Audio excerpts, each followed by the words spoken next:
Ça va quoi? Oui, ça va. Il est bon Philippe? Il est bon Maya? Oui. Bon Johnny? Forme? Ah non, ouais. Bonjour à tous, content de vous retrouver pour ce nouveau numéro de Wehari. Aujourd'hui, on va découvrir un métier qui est dépendant de la météo et qui n'est pas de tout repos. Un métier qui nous emmène au cœur de la terre et qui demande d'être à son écoute. Une immersion dans le monde de l'agriculture, du maraîchage et de l'élevage nous attend. Rencontre avec Jérôme Moglia qui nous ouvre les portes de sa propriété et surtout de son quotidien rempli par le travail. Mes ouvriers, la famille, hein, tout le monde, hein, c'est un truc de famille déjà la terre. Et puis voilà, hein, puis on pense demain il fera beau. Je ne vous en dis pas plus, je vous propose de partager une journée bien rythmée à travers ce très vieux métier dont nous avons besoin. C'est bon pour vous? Allez, c'est parti!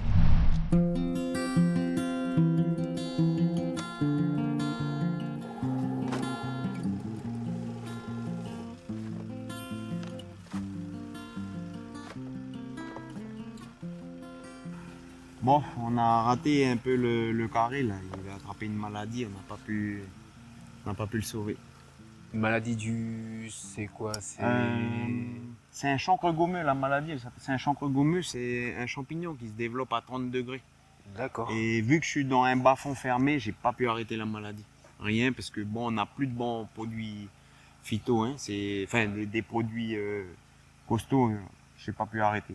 Oh, c'est pas grave, là je sauve les meubles, on essaye de prendre ce qu'il y a de meilleur et puis on va les brader. Ok. Juste pour pouvoir rentrer dans les fruits de culture. Bien, bon ben tu vas nous raconter tout ça, hein, au fur et à mesure dans la journée. Ok, Je te donne un petit coup de main, le colporteur il arrive à quelle heure? 10 heures. L'heure c'est l'heure, hein? Ouais, l'heure c'est l'heure. Après Ok. on a les courgettes, Donc Ok, il faut qu'on actionne. ça marche, bon écoute, on va pas trop te retarder. Il n'y aura pas de couper, on la refait, et là c'est on enchaîne. On va. Alors là, je les ramasse mûrissants. Quand le tortillon ici, il est sec, la tête elle Alors. casse. Ça veut dire que là, ça veut dire qu'il est mûr. Parce que c'est un melon qui reste vert comme ça. Il est hyper costaud au transport. Bien. Et puis il se conserve longtemps, 4-5 jours. Alors, c'est La variété, alors? Ouais, la variété. Ouais. C'est quoi la variété? Alors, le nom de la variété, Oui. c'est le Carabine Queen. Oh, Carabine Queen. C'est un Bien. nom australien ou je sais pas. Ouais, Ok. Mais c'est une bonne variété. Le seul souci, c'est que la graine, elle coûte hyper cher. On est à 40 francs la graine. La graine, La graine à 40 francs. 40 francs. Ouais. Il t'en faut combien pour... Ah, ben là, j'ai mis deux paquets de graines, ça fait 80 000 francs. J'ai une attaque de souris, j'ai remis un demi-paquet. Ah oui, ça peut... Ça fait que ça va vite, chiffre. monte, J'ai hein. 100 000 francs de graines, j'ai dépensé et j'ai raté le carré. Ah. Alors là, c'est. Bon, Ok. on essaye de sauver les meubles, on prend ce qu'il y a de meilleur Ok. et puis voilà.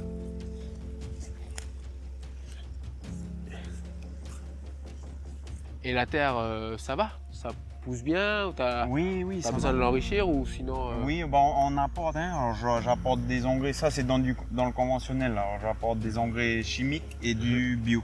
Je mélange. Ok. Pour le bio, pour refaire la terre, pour que les vers de terre travaillent et Mhm. le sol naturellement s'enrichit. Et l'engrais chimique, c'est pour activer le légume. D'accord. Ce Ça côté-là, croissance. c'est dans le conventionnel. De l'autre côté, on est dans le bio. Je vais aller ramasser un peu de courgettes bio. Bon, il est presque mort le carré, Ouais. c'est juste pour Allez. vous voyez le bio. Ouais. Et puis eux, ils vont ramasser d'un autre côté. Et après le grand champ, là, vous nous attendez comme ça, on part tous ensemble. Là-bas, de l'autre côté. Voilà, l'autre côté. Ok. Vous attendez un coup et puis on y va.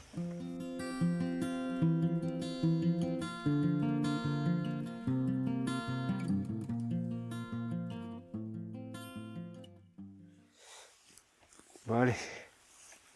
Alors, je vais en faire les deux lignes en même temps, il n'y a presque plus rien. Tes courgettes, là, ils sont où? Là, j'en vois pas. Ah, c'est la fin du carré, là. Il a donné pendant un mois et puis là, on est en jonction entre ce carré-là et le carré juste d'à côté qui commence les fleurs. Lui, il commence. D'accord. Voilà. Donc Ok. lui, la semaine prochaine, il va rentrer en production. Ouais. Là, c'est la fin du carré. Après, je vais couper l'eau. Mais celle-là, elle est bonne ou elle est pas bonne à prendre? Non, je la vends pas. Moi. Pourquoi? Parce qu'elle est pointue, elle est bonne à manger. D'accord. Mais voilà, elle est pointue. C'est pas... Tu la vends pas par rapport à sa forme, par Voilà, rapport par au rapport à sa calibre, par forme. rapport à quoi? Ah oui, Par rapport ok. à sa forme. Une courgette, toi, tu le vends combien? Comme ça, en bio, 450. Je prends 50 francs du kilo supplémentaire pour pallier à la baisse de rendement. Oui. Bon, Ok. et je pense qu'il faudrait un peu plus, mais déjà 50 francs, c'est déjà ça. 450 Et à francs. moi, après, à m'améliorer techniquement pour avoir un meilleur rendement, quoi. Ok, Avec des 450 francs le engrais kilo. bio, des amendements. Mais là, il part directement sur le, je veux dire, directement vers le client ou il passe par le colporteur? Après, ça passe par le colporteur. C'est le souci, Ah, nous, on est dans le nord, on est loin. oui. Alors, c'est toute une histoire d'aller dans le sud pour livrer des Hmm. produits. Mhm. Donc, le colporteur vient prendre, il prend sa marge. Après, il revend au magasin qui reprend sa marge et à la fin, Donc on est à 600. Enfin, voilà, c'est ça. Je pense on doit être à peu près dans ces eaux-là. Donc, ça, voilà le prix du bio. du bio. D'accord. Quand tu dis conventionnel, moi ça me fait un peu peur. C'est genre pesticide à bloc. C'est quoi le conventionnel quand tu me dis le conventionnel? C'est les mentalités qui sont tournées vers ce que l'agriculteur pollue, Hmm. vers les conserves. Maintenant, ça a changé tout ça. Tous les produits qu'on a, même dans le conventionnel, déjà on passe des examens, on sait les doser, on a des délais d'attente avant la récolte. Et les produits hyper toxiques sont plus sur le marché maintenant. Ok. Et puis maintenant, il y a tellement de bons produits bio efficaces qu'on se tourne vers certains produits bio qui marchent hyper bien même dans le conventionnel. Et c'est exactement ce que je fais. Je sors même dans le conventionnel zéro pesticide, des produits à zéro pesticide dans le conventionnel. Le conventionnel, on a hyper bon rendement et on passe au bio. J'ai chuté en rendement énormément côté bio et, et je voudrais bien euh, produire vraiment 100% naturel et avoir des bons rendements. Mon objectif, c'est ça, pour pouvoir gagner ma vie avec. C'est personnel et Hmm. puis, mais de là à dire que les agriculteurs dans le conventionnel polluent, c'est pas vrai. C'est fini. Enfin, si ça a eu, il y a eu peut-être une époque, mais maintenant tout le monde, de toute façon, on a un examen obligatoire pour pouvoir acheter les produits. Mhm. Et puis voilà quoi. Hmm. Après ce que nous avons entendu, petite pause au lycée agricole Michel Rocard de Pointe-Boute, où nous avons rencontré les élèves de la filière première CGEA, conduite, gestion, exploitation agricole. Nous avons voulu savoir ce qu'ils pensent du métier et de l'accès à la terre pour ces agriculteurs de demain. Ici, c'est donc une parcelle du lycée. Là, il y a 2 essais, et puis il y a du maïs. On fait habituellement du maïs tous les ans. Ça fait partie des grandes cultures de la région. Et les élèves doivent maîtriser le cycle du maïs, comme on va dire du bassin de Pointe-Boute, habituellement cultivé dans la région. Alors, le demi-groupe de CGEA, vous allez aujourd'hui vérifier la densité de maïs. On va faire des comptages pour vérifier ce qu'on a semé, si ça correspond bien à ce qu'il y a en réalité. Alors vous prenez les décamètres et vous les mettez sur une ligne, vous mesurez 10 mètres de long, ça va être assez simple. Et vous faites des comptages des plans levés. Ensuite, par la même occasion, vous regardez s'il y a des bioagresseurs, en particulier les chenilles. C'est pas difficile à trouver. Sur le décamètre, ça doit être écrit en rouge.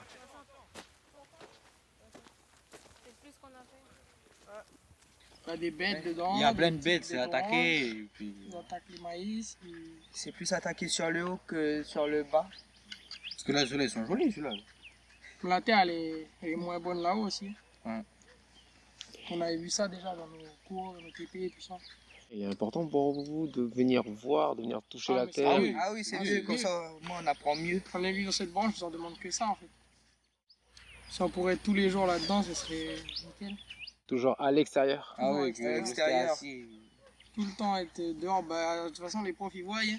À chaque fois qu'on est dehors, on est sage, on écoute, on bosse bien quoi. En salle, des fois c'est un peu plus compliqué. C'est plus facile sur le terrain, on est plus réactif et puis c'est plus intéressant de travailler en petits groupes qu'en classe entière. Il y a un groupe qui s'occupe des végétaux avec moi et l'autre groupe pendant ce temps-là est avec les animaux, avec le professeur de zootechnie sur un TP avec les bovins et sur les pâturages. Donc le but, c'est qu'ils soient le plus polyvalents possible, différents animaux, différents végétaux, et qu'on leur donne un maximum de compétences dans différents domaines quand ils vont sortir pour s'installer dans la vie active. On marche encore à l'ancienne chez nous. Quand on va au lycée, les nouvelles technologies, tous les vaccins, tout ça qu'il y a pour le bétail, les papiers qu'ils font, les races, améliorer les races, tout ça. Moi, je suis venu là, c'est vraiment pour perfectionner. Je sais déjà des bases, mais je suis venu au lycée pour gagner plus, quoi. Pour en savoir plus pour plus tard. Les parents, c'est bien, ils donnent des terres, tout ça, mais ils ne peuvent pas tout donner non plus. C'est à nous aussi de faire un peu. C'est pour ça qu'on essaie d'obtenir ce bac, pour avoir les aides, tout ça. Et pour les finances, il faut, quand tu dis finances, c'est-à-dire? Ben, faut avoir l'argent pour pouvoir Par exemple, si, tu vois, moi, si je veux m'installer avec des serres, tout ça, faire des cultures sous serre, il faut avoir les moyens d'acheter toutes les serres, tous les trucs d'irrigation, tout ça. Et dans le secteur, il y a des aides. Il faut déjà avoir des bons projets solides pour bénéficier des aides. Puis ils vont pas donner des aides à n'importe qui, c'est pour ça que déjà il faut avoir le bac, parce que voilà, ils ne donnent pas toutes les aides à tout le monde. C'est d'un côté nos élèves d'origine mélanésienne qui doivent sécuriser le foncier, donc on attend un geste des coutumiers. Ces élèves attendent beaucoup. Ils nous disent en aparté, nous, monsieur, on veut avoir un bout de terre, mais c'est pas pareil qu'au niveau européen où il faut acheter. Nous, il faut qu'on aille discuter, passe par les différents conseils, et ensuite ces jeunes-là, ils auront accès à un foncier. C'est différent pour les jeunes d'origine européenne plutôt. Soit ils ont le foncier déjà, soit ils doivent l'acheter ou le louer. Le plus dur pour eux maintenant, c'est le prix du foncier, en particulier dans certaines zones gagnées par l'urbanisation, puisque le foncier agricole, il a suivi malheureusement les prix du foncier de ville. Et c'est difficile maintenant pour un jeune de partir de rien, parce que le métier de l'agriculture, c'est un métier où il faut beaucoup d'investissement pour ensuite avoir un salaire qui sont comme une mesure avec l'investissement. Voilà, le foncier pour eux, c'est quand même une source d'interrogation, parfois d'inquiétude. Et ils ont besoin d'être rassurés. Et ensuite, nous, ça dépasse le rôle des enseignants. C'est après à nos politiques, à nos coutumiers de se mettre autour de la table pour sécuriser ces jeunes qui vont produire à manger pour le pays, quoi. Pour une première, c'est pas mal, je suis content de vous. Sur une parcelle que vous ne connaissiez pas habituellement. Vos comptages semblent assez réalistes, assez corrects. Vous êtes bien comportés. Pas de souci de ce côté-là. Il va nous falloir l'heure de fin de semaine pour exploiter tout cela. On va mettre tous nos résultats en commun, ce qui nous permettra d'avoir un résultat plus juste.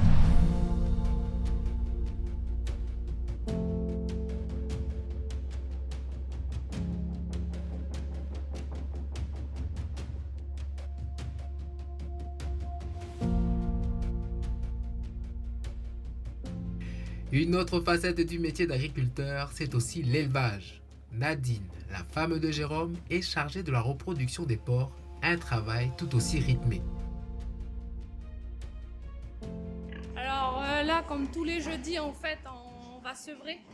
Alors le sevrage, il consiste en fait à enlever les petits qui sont à un mois d'âge à peu près en dessous de la mer. Une fois que la truie a été sevrée, 3 jours plus tard, elle reprend le mâle. On la remet au verra et puis après, c'est un roulement de gestation. 3 mois, 3 semaines et 3 jours, elles reviennent en maternité. En tout, de truies, j'en ai 170. Ça, c'est mon quota que je dois avoir en fait par rapport à l'ICPE que j'ai eu. Donc je ne peux pas avoir plus de 170 truies. En fonction de la place que j'ai, et puis après c'est un vide sanitaire en fait, en fonction du vide sanitaire, tout a été calculé comme ça en fait.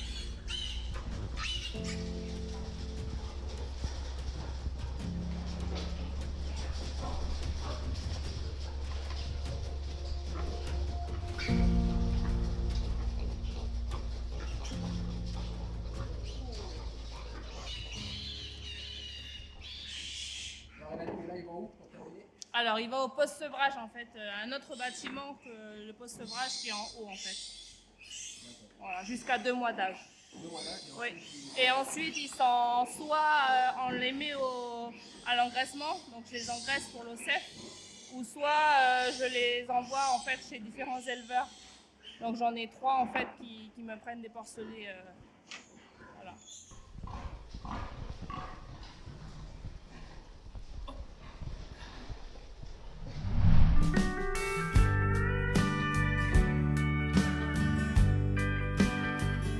Alors là, on va enlever les cornes des bêtes au sevrage et leur couper la queue. Et pourquoi? C'est juste pour après aux abattoirs pour pas que les bêtes elles abîment les abatteurs ou qu'elles s'abîment entre elles. Ok, pour les protéger. Voilà, c'est les nouvelles normes, c'est pour les protéger le bien-être. Ok. Et pour les queues? Oui. Des abatteurs. Des abatteurs. Et pour les queues? Les queues, c'est juste un repère pour nous pour savoir qu'elles ont eu les cornes coupées. C'est un petit repère, c'est pour dans le troupeau quoi. À 8 mois d'âge et bon, c'est l'idéal pour faire le sevrage. C'est comme ça la bête elle s'adoucit. C'est à l'âge où elle s'adoucit plus facilement.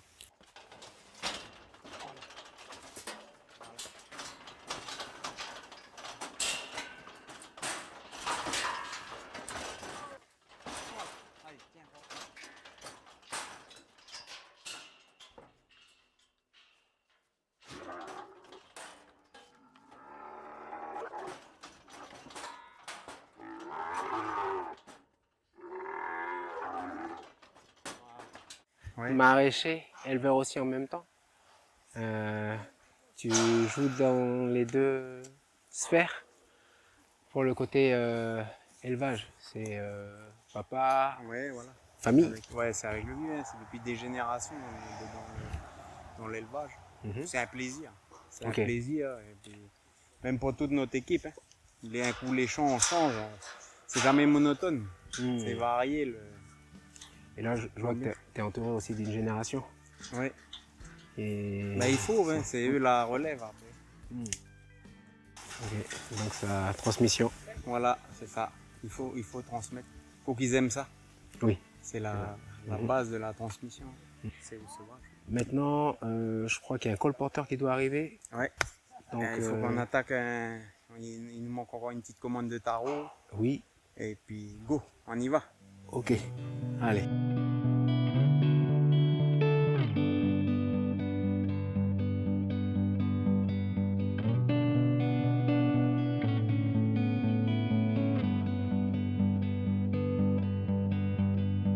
Jérôme, on a quoi comme variété? Ah, c'est le tarot noir. Le tarot noir. Le tarot noir, celui que les Wallisiens font le faïkaï avec. C'est leur plat, un plat à eux. Ok. Truc à eux. Et puis, quoi c'est un d'autre? tarot ferme. Voilà. Sinon, à côté, c'était les caries, mais on a fini de ramasser. Oui. Et puis voilà. C'est les deux. Tarot d'eau aussi? Ouais, tout des tarots d'eau. Et bien la fois où je suis passé sur la Grande Route, je me suis dit, mais comment il arrive à faire pousser des tarots d'eau ici sur la côte ouest? Allez, c'est un secret ou il y a moyen? Ah, c'est un secret, Ouais, parce que ouais. après, je ne vais plus faire mon beurre. Non, c'est. Faut de l'eau régulière.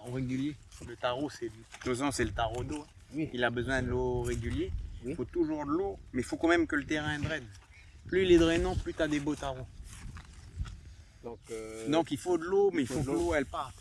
Avant les vieux ils faisaient en taraudière parce que ils avaient pas de goutte à goutte, ils avaient rien quoi. Mais voilà.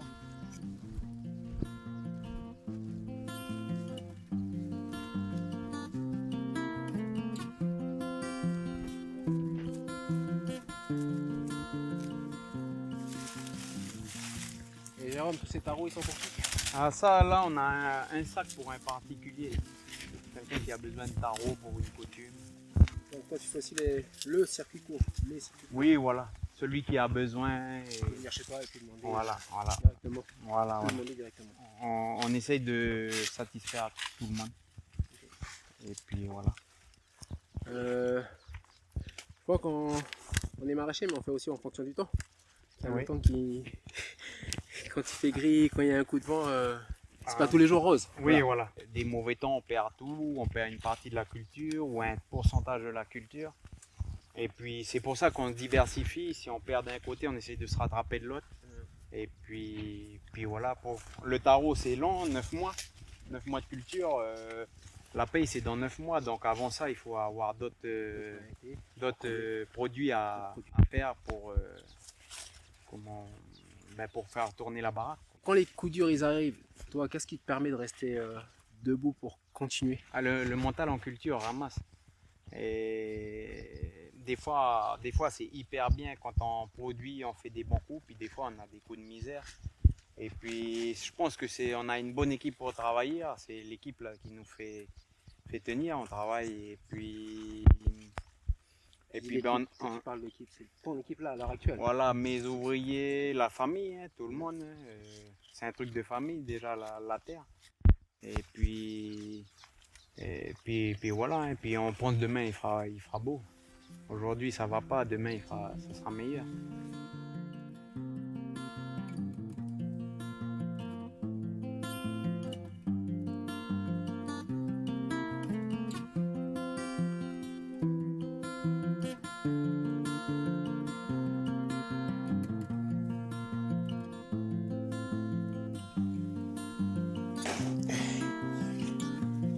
Voilà, 22 kilos. 22 kilos.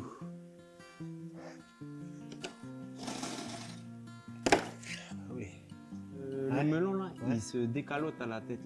D'accord. Et alors là, quand c'est comme ça, tu les vends. Ils sont bons à vendre. C'est bon. Ben, ceux-là, je les prends, je les mets dans le cajot. Voilà, on les met dans le cajot. Et puis on les place aussi toujours la tête vers le haut. La tête vers le haut, d'accord. Pourquoi? C'est pour une histoire de conservation. Et il faut éviter. Ouais, celui-là, il est bon. Les chocs, sinon les graines se décollent et font pourrir le melon. Bien. Alors, merci. Quand on prendra du melon, on mettra pour la voiture. Voilà. 1, 2, 3, 4, 5. Et 6 avec celui-là. Et 6 avec celui-là. Là.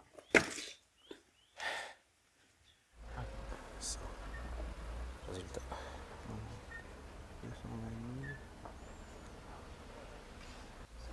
860. Voilà. Pour toi, belle journée ou moyen pour la... Oui, ben, ce qu'on a fait aujourd'hui. Oui, si, je pense La que moyenne. c'est une bonne journée. Ça dépend Non, mais tous les de ce jours, que tu as, quoi. c'est pas comme ça.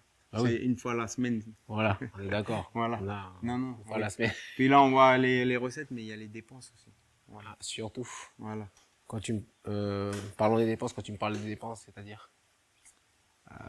Ben, on a les dépenses, il y a les ouvriers, les traites, le mazout, les frais quand il y a une casse. Voilà quoi. Et après, je sais pas si tu veux répondre ou pas, mais je veux dire ton salaire, est-ce que tu as un salaire à la fin du mois? Non, j'ai pas de salaire fixe. On fait pas la fin du mois, je fais la fin d'année tous les 6 mois. Ah, Et pourquoi? souvent les 6 premiers mois. Oui. Ben parce que je peux pas là. Admettons, je sors à la semaine 100 000 francs de bénéfices, mais la semaine prochaine, j'ai pas de produit. Par contre, je vais pas avoir tarot la semaine prochaine. Oui. Et ben, je vais être obligé de garder là cette somme pour les moments de creux. C'est pour ça qu'on fait tous les 6 mois. Et le meilleur, c'est en fin d'année, parce que c'est là vraiment en fin d'année, bon, ben, là qu'on a ça, Oui. il nous reste ça. Tu vois, tu fais le bilan, quoi. Voilà, C'est là que tu vois. Voilà.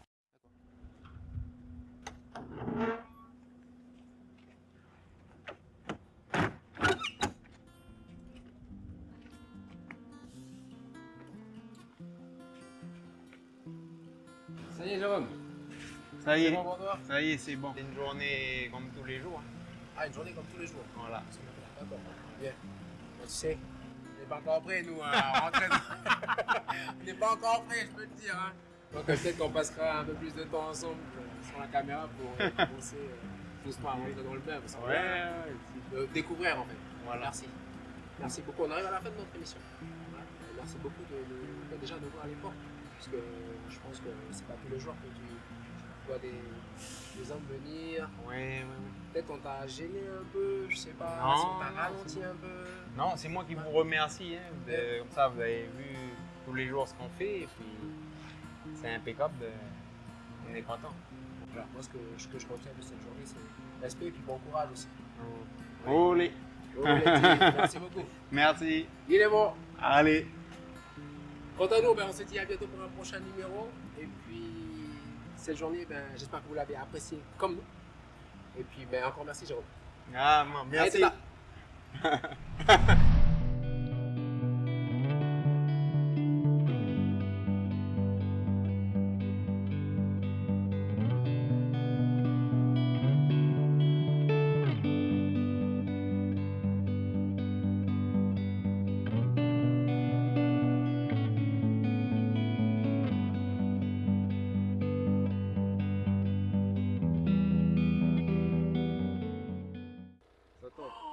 meilleur, frère. Ouais, c'est ça. Tu l'as? Non, bah non, j'aurais dit ça. Allez, vas-y. Viens,